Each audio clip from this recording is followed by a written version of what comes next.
What's up, boys and girls? My name is Jeffery Mitchell,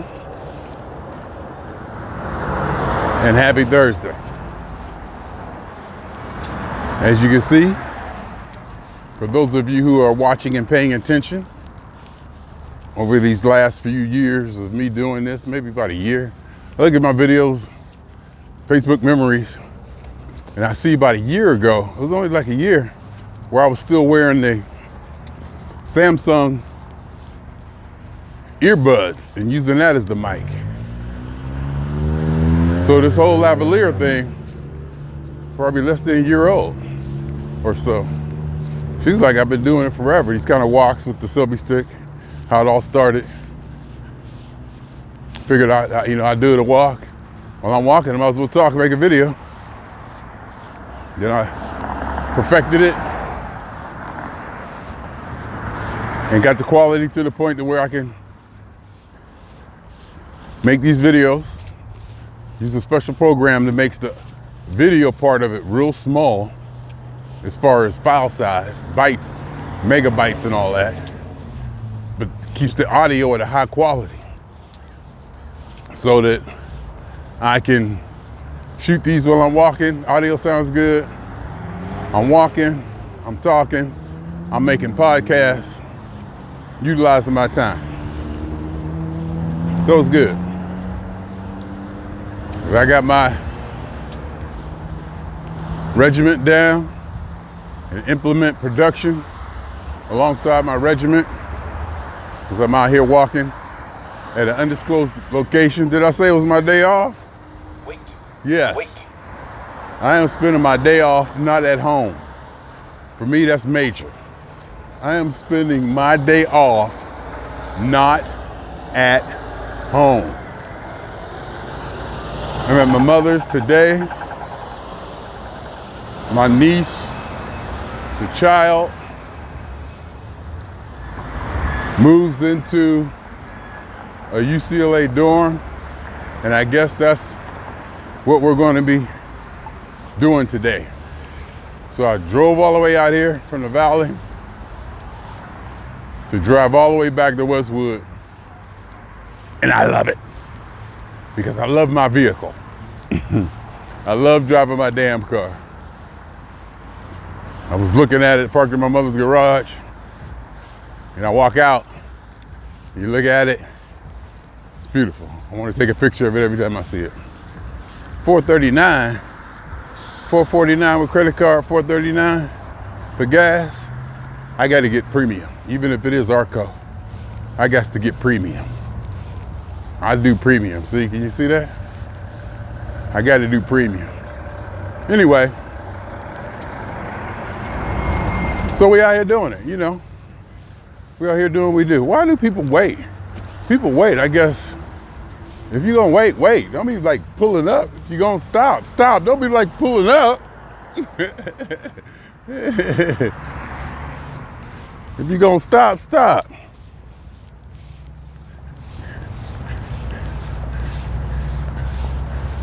So I'm out here.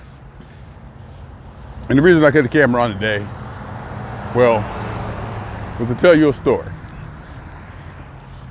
So I'm watching YouTube last night. Well, it's not a story. It's more of a insight that I found profound or interesting at least. So I'm watching YouTube and I made another video about YouTube Premium and how I utilize YouTube Premium. And I went into a whole video about that. I'll post that later. I don't want to go into it here.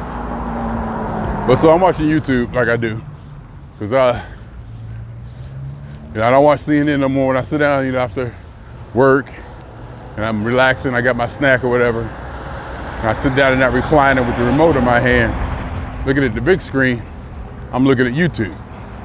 And YouTube Premium enhances that experience to a great degree, if you ask me. So, I'm watching it, right? And I saw with Jordan Peterson, there was a one of the videos that came up, suggested videos or whatever on my homepage. based on AI, whatever you want to call it, and not likes, they kind of figure what they know you like, and some of them do pretty good. So, video camera said, Jordan Peterson owns the professor. I was like, let me just, pop it on, because there's no ads. Boom, I hit it, boom, it goes right into it. There's like no delay or anything. So I'm listening to somebody ask him a question off camera. Like it was question and answer series. And it was John McWhorter. And I was like, John McWhorter is one of my favorite people. I saw him speak on C-SPAN decades ago, maybe 15 years ago. And I found his style of talk and what he was saying very interesting. So to hear them two talk just was like, to hear, because John McWhorter is a linguist and precise in his words and deadly. Jordan Peterson is also. These people cut to the chase and can cut you with words and you won't even know it. So he asked him a question, went back and forth. McWhorter went up in it. McWhorter tried to get into it too. He really went kind of deep. McWhorter tried to, ask it. He was just getting real deeply, intricately into the question. Just made it really precise and tried to obviously guide Jordan Peterson in making a definitive yes/no answer. But they went back and forth and it was good. But what Jordan Peterson said that intrigued me was he said, and I'm gonna paraphrase, I'm gonna see if I can get this right. He said, whenever you set a goal or a process or any kind of action or policy or philosophy, there's always gonna be a hierarchy. Whenever you set a goal, a policy, an idea, an ideology or something, there's always going to be a hierarchy. And the reason for the hierarchy is because there will always be somebody who is better at it than other people. You will always have that. You will always have a situation where there's going to be somebody who is better at this or better at that than another person. And that is going to create a hierarchy. There's no way around it. There's just no way around it. You could try to overlook it. You could try to minimize it. You could try to put policies and standards in place, procedures to alleviate anybody's possible accumulation of too much power. Kind of like our political system or our legislative system or whatever system that is. Congress and all that. I don't want to call that our political system, because I think the political system is all the shenanigans to go around all of that. But, so he said you always have that. You always have a hierarchy. You always have somebody who's going to be better. Like in the NFL, you're always going to have better players. Kindergarten, you're always going to have students who are a little bit more advanced. You're always going to have it. And what Jordan Peterson said was, when you have that, you'll also have some people who are going to be left behind or disenfranchised. No way around it. You're always going to have people who are going to be left behind and disenfranchised no matter what you do and no matter what situation, no matter what it's for, what it's not for. You're always going to have somebody who's better at it. You're going to have somebody who's not as good at it. And you got some people who just ain't going to be able to make it. Disenfranchised. He said that's what the left is. That's what the left is for. And I thought that fairly brilliant, or a very compelling synopsis or idea, or I aligned very quickly with that idea as an explanation and description of how I feel about the left. And I've talked about disenfranchised people going back to Ferguson and the police brutality and all this Black Lives Matter stuff. You have these neighborhoods that are left behind. And you almost can't hold them to the same standard as other groups in the hierarchy who may be more advanced, or whatever advanced means, or more capable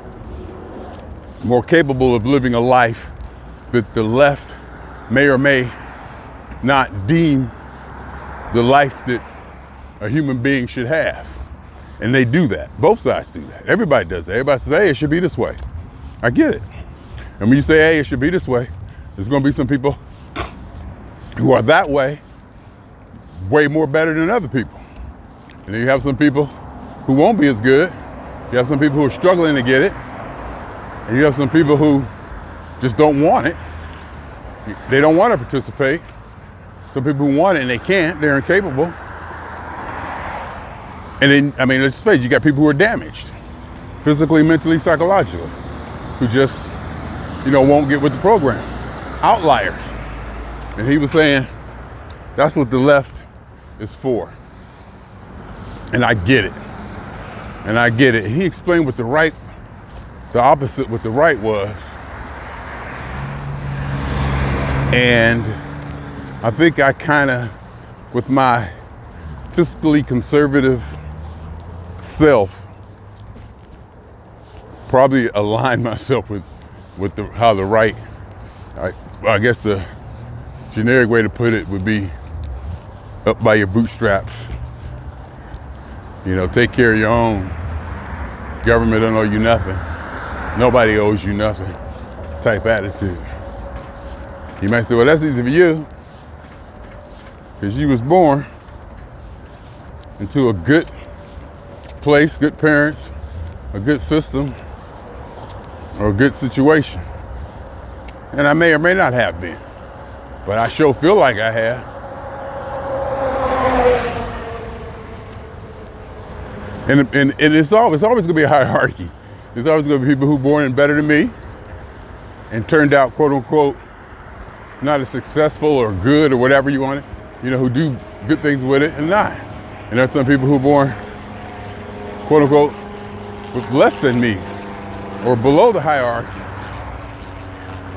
in a standard that we set to try to determine what we call success and accomplishment, to put a metric on it. Because you can't say, all right, we're trying to eliminate poverty. So everybody who's above poverty is more capable in this sense than everybody who ain't. So you're gonna have a hierarchy. And you're gonna have some people who ain't gonna never get out of poverty. Be it physical, mental limitations, or just psychological limitations, or just physical limitations as being in the wrong place at the wrong time. And he said, that's what the left is for. And that summed it up for me perfectly. I like that idea. I like it so much I had to make this video. Also, I ran across the world on YouTube again. Today's YouTube was killing me because I can go from show to show, an idea at idea, and the AI or algorithms give me shows that I might like. And sometimes they just nail it. They put this kind of documentary series, something about, I forget the name of it, but it was like, it's kind of homemade-ish, but it was just good. And they started talking about stoicism. I didn't know what that was, so I clicked on it. My jaw dropped. My jaw dropped. I was like, stoicism is probably what I've been preaching about for a while when I talk about apathy.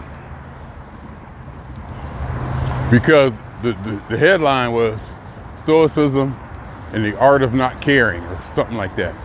I was like, oop, I gotta see what that one is. And they started talking about, the Greek philosopher who developed, Seneca, I think his name was, who developed the idea of Stoicism, and how once I'm gonna paraphrase again, once you find happiness within, things are gonna happen around you, good, bad, ugly. People are gonna be mean to you, people are gonna be nice to you, you're gonna have success, failure. But if you find your happiness from within, none of that matters. So you don't really care. You really don't care what people think, what they do, what happens, good or bad. It's how you react to it. It's how you respond and react to situations that are deemed adverse or advantageous. I was like, ooh, that's what I'm talking about. That is what I'm talking about. So I'm out here on a Thursday, which is kind of like my half Saturday, since I'm not gonna get a 2-day weekend. I'm gonna work, which may go good with my eating and dietary calorie intake, where I won't have 2 days off to sink down that abyss. But I was thinking too, I might need those 2 days. Because sometimes comes Friday after work, I'm exhausted. It's like I'm grinding to the finish line. And usually the finish line is Friday at 8 p.m. when I clock out of work. And I'm just trying to go hard, for the whole week through that. Focus, my regiment, breakfast, my walks, the whole thing. So Friday at 8, I'm like, woo. And maybe that's why I just let it all drop. And I'll let it drop a lot. And I'll probably let it drop. So far and I sink. Anyway, before I left, my mother had me put the ribs in the oven. She made these country style ribs with root beer. Well, she didn't make me. Well, she made me. I like to say she made me. That's how black people do it. We just say she made me, even though she didn't. She did, in a way, but she didn't make me. She can make me. She's one of the few people who can make me do something if I don't want to do it. Maybe the only person, quite possibly the only person who can make me do something I don't want to do, to where I would do it because even though I don't want to do it, as opposed to my children, or my sister, or my niece or somebody getting me to do it, where I would kind of give in and do it even though I didn't want to. Whereas my mother can make me do it if I give in or not. You just gonna do it and shut up. And she has that authority, and I appreciate and like that she has that authority, that there's somebody like that who has that. I like to have, like I was saying too before, I like to have like the band members and stuff, whoever, on a pedestal. I was like, no. You stay on your pedestal. I pay my ticket. I come to the show. I want to look up. I don't want to look across. I don't want to look up or across or down and see you. I don't want to see your problems. I don't want to see your struggles, your challenges. No. I want you to come to the show bright and happy, shiny, and perform for me. And make me happy. You be that persona. You're not you anymore. I want you to stay on that pedestal, up on that stage, and basically not be a human being.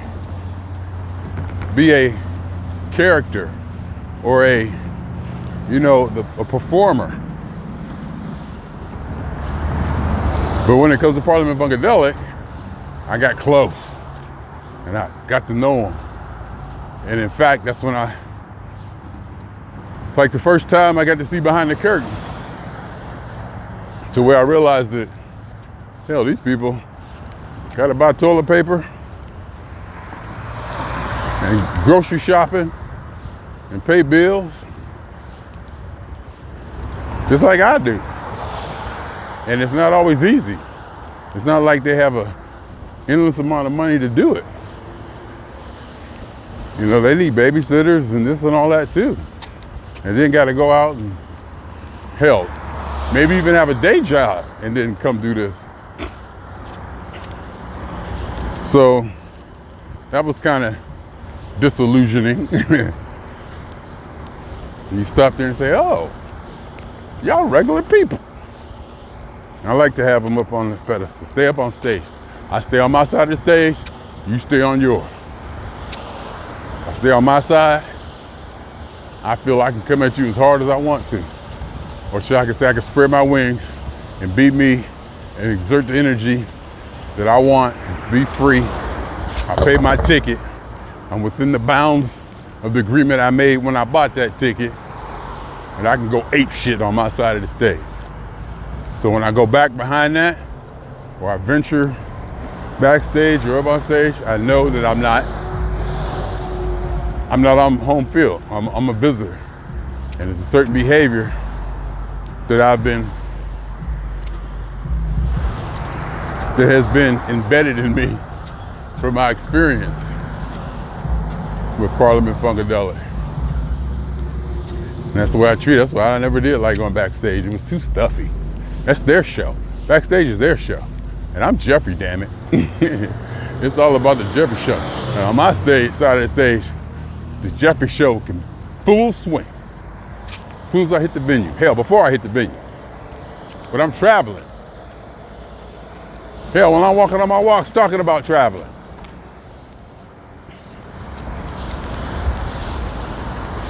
Not sure how I got on that subject.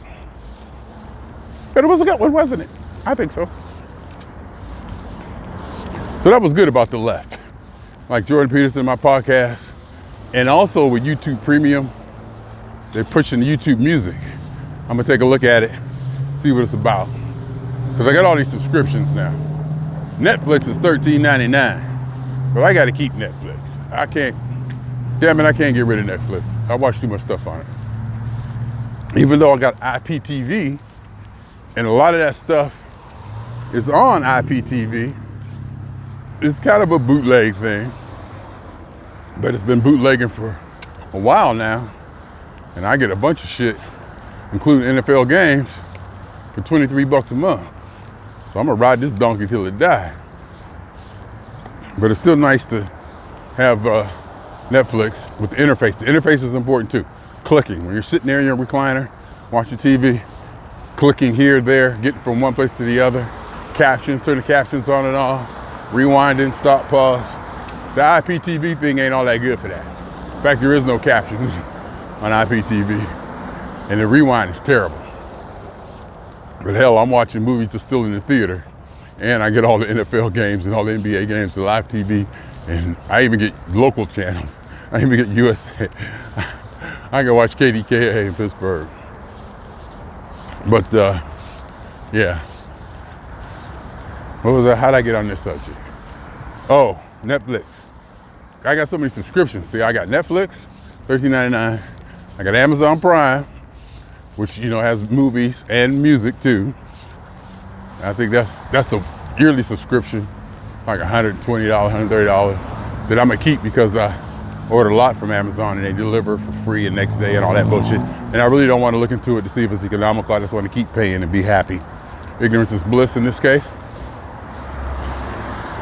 I don't got Hula. I used to get Hula free with Sprint, but I killed Hula, don't need it. What else I got? Amazon, Netflix, Spotify. I got my Spotify. That's what, I think I'm paying $9.99 a month for that. And with that, I get my podcast and all the music in the world for $9.99 on demand and can be downloaded and all that stuff. So that's always good. So I always want to check my subscriptions to make sure I'm not doubling up. So I'll check YouTube Music, see what it's about. You think if it's YouTube and Google Music, I think they took Google Music and Google Music went into YouTube Music. So I'm thinking the aggregates, Google should be able to rival Spotify. Apple, can't nobody mess with Apple. Apple Music is, they say, is the best by far. They got Apple Music at the most. But I'm not an Apple person. In fact, I'm anti-Apple. I think they're a cult. But so if they roll Google Music, because I think Google should be able to compete with the Amazons and the Apples.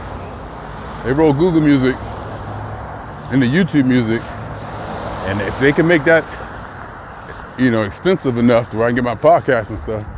Because I used to use Stitcher. I don't use Stitcher no more. Stitcher was free. That's where all my podcasts were.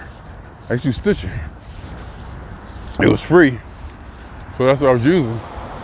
But now I was able to find all my podcasts on Spotify, and my music is in there. So I got my music and my podcast in the same place. So much for Stitcher. But when I post my podcast, I still post them to Stitcher and Spotify and Apple.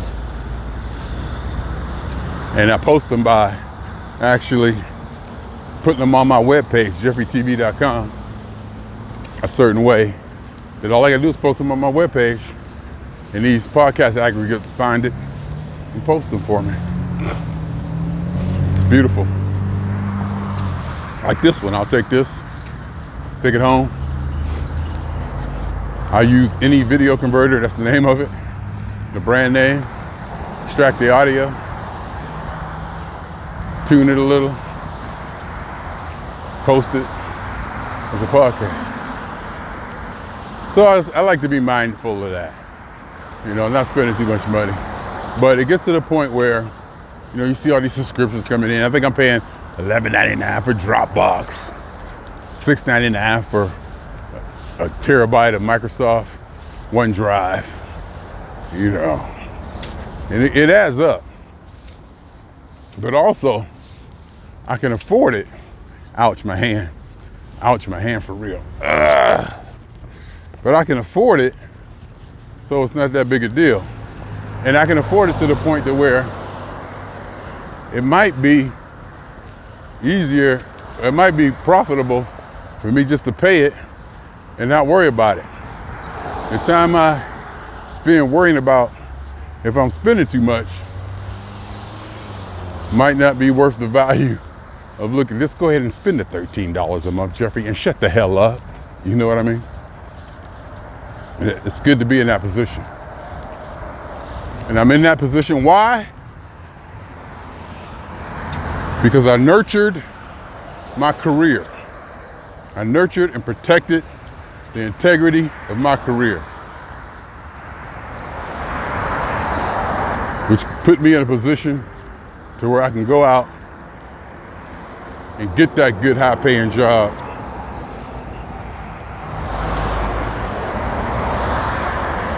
And once you're in these jobs,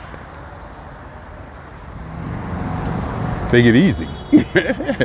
It's easy. Once you get, it's like if you go a higher stratosphere, it gets easier and harder. It may get more responsibility, but it actually gets easier. The job is easier. I'm not digging ditches. I'm not, out there climbing mountains or window washing on the 34th floor.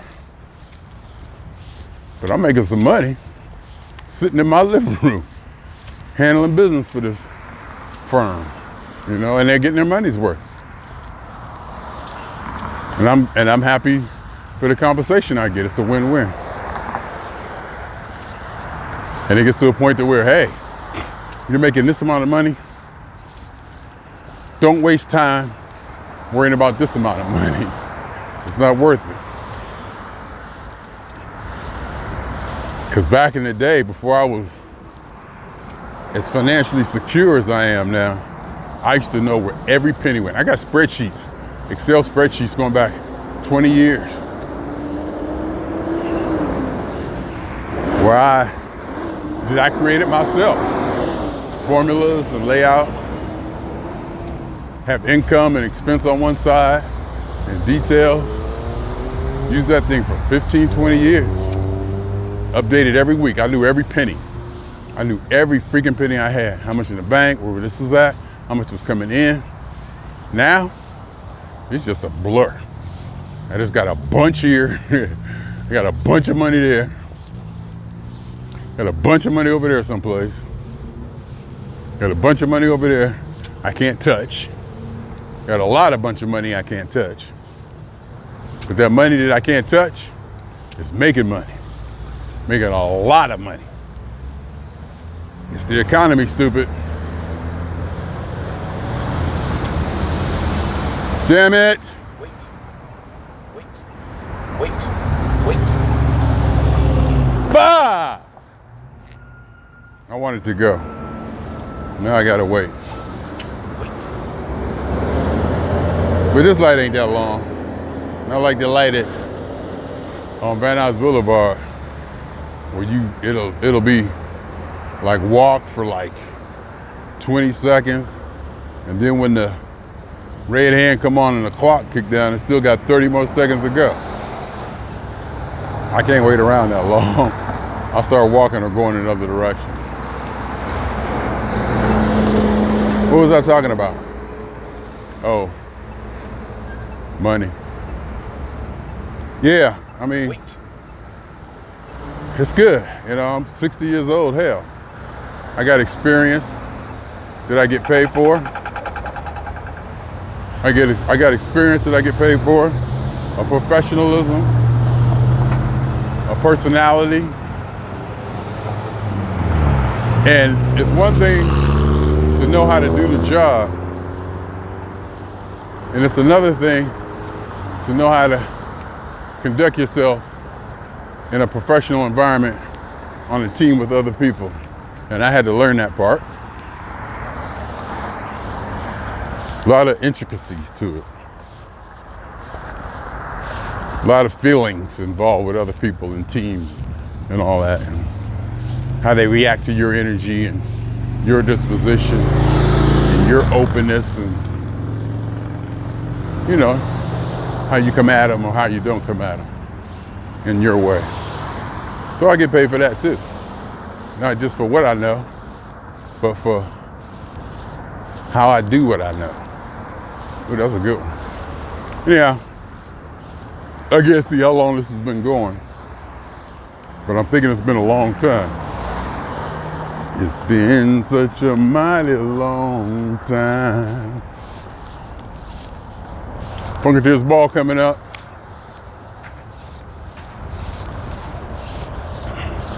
Bunch of other stuff coming up, we'll see. Wearing my sauna suit, sweating like a pig.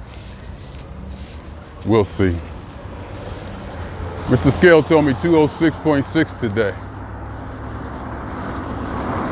For Thursday, that's pretty low. When I get back, after these walks, I usually drop 2.6. So I should come in, get back,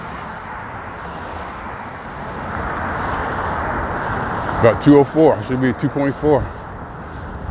204 something. I could very possibly be 204 something. Well, I should definitely be 204 something. Because if I drop 0.6, I'll be at 5. I might get to 203. I want to get to 203. Because I definitely should get 204. I'll definitely have 204 easy. But I don't want to see how I start anticipating. And that's part of it, being out here, doing this walk every day, for God's sake. All this fucking walking, sometimes it's irritating. It's irritating to know that I'll never be done. This is ongoing for the rest of my life. I'm gonna have to do this every day for the rest of my life. The only thing I can look forward to are days when I don't do it, and that 2-3 hours that I may feel good about not doing it. Then a few hours later, when my body misses it and I regret it. You know. I want to go to that taco place. Must be getting close to lunchtime. Everybody pulling up to that Taco Bell. It's got a bunch of trucks over there. Can you see all that over there? You see all those trucks and stuff over there? It's like one of those hole-in-the-wall taco places. Like old school style. The old sign, kind of rusted out and, you know, neon kind of.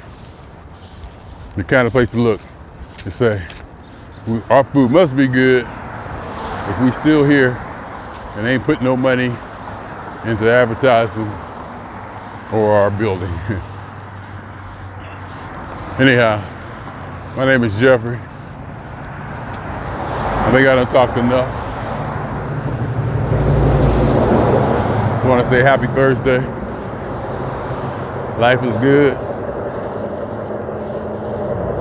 And if yours ain't, it's broken. Fix it like you would your car.